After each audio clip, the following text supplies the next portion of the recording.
If you dig into the daily habits of some of history's most brilliant minds, I'm talking philosophers, composers, even tech pioneers, you start to see this one thing, this almost obsessive ritual that connects them all. And what is it? A long, solitary walk. I mean, the philosopher Friedrich Nietzsche just nailed it, right?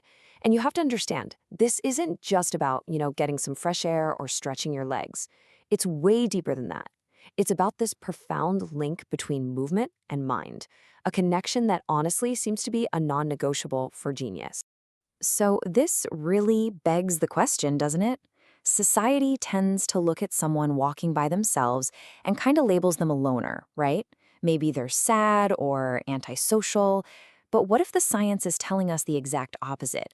What if it's not about escaping from life, but actually a direct path to figuring it all out? So, here's the secret habit of these geniuses. See, highly intelligent people, they're not walking to get away from their thoughts. Nope, they're walking to tap into a very specific brain state.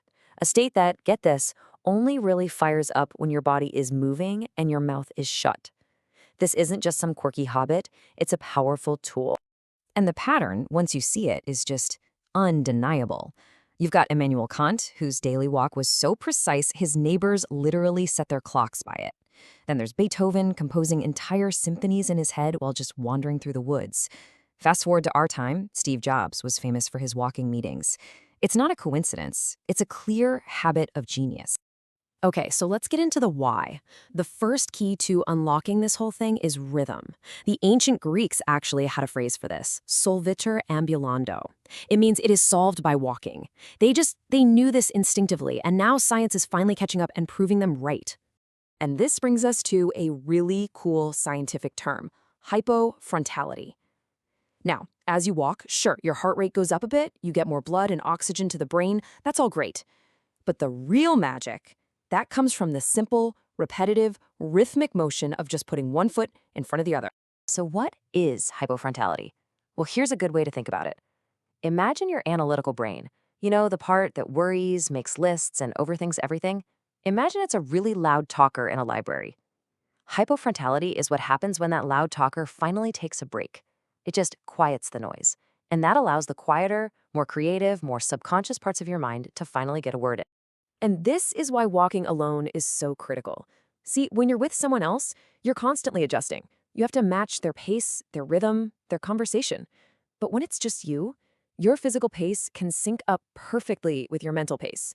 It's like the rhythm of your steps starts to become the rhythm of your thoughts. So this quiet rhythmic state, it does way more than just calm you down. It actually primes your brain for something incredible. It basically turns on what we could call the aha machine. Now, in scientific terms, this machine is called the default mode network, or DMN for short. And honestly, understanding how the DMN works might just be the single most powerful argument for taking that walk by yourself. So what is the DMN? Basically, it's your brain's daydreaming network. Think about it.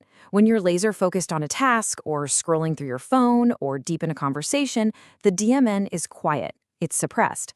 But the moment you let your mind wander, say on a walk, the DMN just lights up. It starts making these amazing connections, linking a random memory from 10 years ago with a problem you're stuck on today. It's like your brain's background processor, and walking alone is how you give it the time and space it needs to do its thing. Okay, but let's circle back. Why does it have to be alone? Can't you get the same benefit with a friend? Well, this gets to another huge reason, the heavy mental cost of just being with someone else. I mean, just think about it for a second.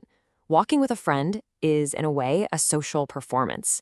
You're constantly thinking, what's my tone? You're reading their expressions. You're filtering what you're about to say. All of that adds up to a really high cognitive load. But when you're by yourself, phew, that load just drops to zero. You have total, absolute mental freedom. Yeah, that's right. Solitude basically removes what you could call the performance tax. All that brain power that would have gone into the social interaction is now totally freed up. It's yours to use. You can let your mind go completely off leash, follow the weirdest ideas, even mutter to yourself a little. Who cares? There are no rules. And then there's the whole emotional side of things. This isn't just for intellectual aha moments. Walking alone is also an incredibly powerful way to regulate your emotions. And the process is it's beautifully simple. So you start the walk, maybe you're feeling that knot of anxiety or stress in your stomach. Then you just start moving. That simple physical act, one foot in front of the other, sends this powerful signal of progress to your brain.